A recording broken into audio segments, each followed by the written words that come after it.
हज़रत सौदा रदी अल्लाह अन्हा कहती है कि मुझे एक ख्वाब आया और उस ख्वाब में मैं देखती हूँ कि मैं सोई हूँ और मेरे नेक के लेवल से यानी ज़मीन पर अल्लाह के रसूल सल्लल्लाहु अलैहि वसल्लम राइज़ हो रहे और अपने घुटनों पर बैठे हैं। अल्लाह मेरे अल्फाज की इस कमी पेशी को माफ़ करे। तो हज़रत सौदा डर कर उठ जाती है और हज़रत सकर के पास जाती है और उनसे पूछती है कि इस ख्वाब की ताबीर क्या है, और हज़रत सकर को अच्छा इल्म था ख्वाबों की ताबीर बताने का। तो हज़रत सकर रदी अल्लाह अन्हु कहते हैं कि इस ख्वाब का दो ही मतलब हो सकता है, उसके अलावा कोई मतलब हो ही नहीं सकता। सबसे पहली बात, ये ख्वाब शैतान की तरफ से नहीं हो सकता क्योंकि अल्लाह के रसूल सल्लल्लाहु अलैहि वसल्लम आपको दिखे। दूसरी चीज़ ये है कि आपका निकाह अल्लाह के रसूल सल्लल्लाहु अलैहि वसल्लम से होने वाला है, लेकिन मुझे ये समझ में नहीं आ रहा है क्योंकि आप मेरे निकाह में हो, या तो हम दोनों अलग होने वाले हैं या मेरा इंतकाल होने वाला है। तो कुछ अरसे बाद जब हज़रत सौदा रदी अल्लाह अन्हा इस ख्वाब को भूल जाती है, यानी वक्त बीत जाता है, हज़रत सकर रदी अल्लाह अन्हु का इंतकाल हो जाता है और अब हज़रत सौदा रदी अल्लाह अन्हा इबिसिनिया में अकेली अपने एक बच्चे के साथ, तो उनकी जो डेली लाइफ है वो मुश्किल होते जा रही थी, यानी खर्च उठाना, क्योंकि घर में कोई मर्द नहीं है।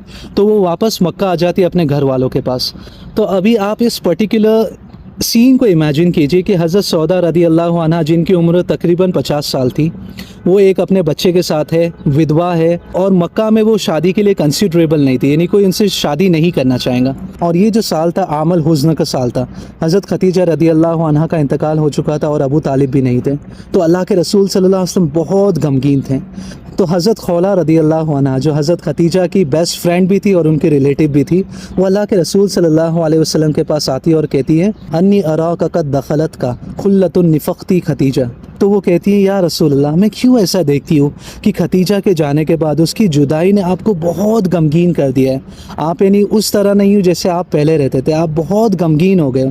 तो अल्लाह के रसूल सल्लल्लाहु अलैहि वसल्लम अब सिर्फ दो अल्फाज कहते हैं और उस दो अल्फाज में आप सल्लल्लाहु अलैहि वसल्लम की आप तकलीफ़ देख सकते हैं। सल्लल्लाहु अलैहि वसल्लम, अल्लाह के रसूल सल्लल्लाहु अलैहि वसल्लम कहते हैं कि मैं क्यों गमगीन ना हूँ।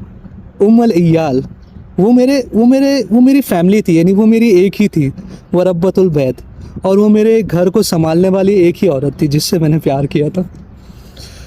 अल्लाहुम्मा सल्ली अला सय्यिदना। तो अल्लाह के रसूल सल्लल्लाहु अलैहि वसल्लम को हज़रत खौला रदी अल्लाह अन्हा कहती है कि मैं तुम्हारे लिए एक प्रपोज़ल लाई हूँ। वैसे दो प्रपोज़ल अल्लाह के रसूल सल्लल्लाहु अलैहि वसल्लम को वो देती है। वो कहती है कि हज़रत सौदा बिन ज़मा रदी अल्लाह अन्हा अभी अभी वो अपनी इद्दत को पूरी किए और मैं चाहती हूँ आप उनसे निकाह करो। और हज़रत सौदा से निकाह करने का रीज़न बस ये था कि वो हर हाल में खुश रहती थी, कि वो जिस घर में भी जाए वो खुशहाली लेके आती थी, हमेशा खुश रहना, हमेशा हंसी की बात करना। तो अल्लाह के रसूल सल्लल्लाहु अलैहि वसल्लम और हमारी उम्मतुल मुमिनीन हज़रत सौदा रदी अल्लाह अन्हा की शादी कुछ इस तरह होती है।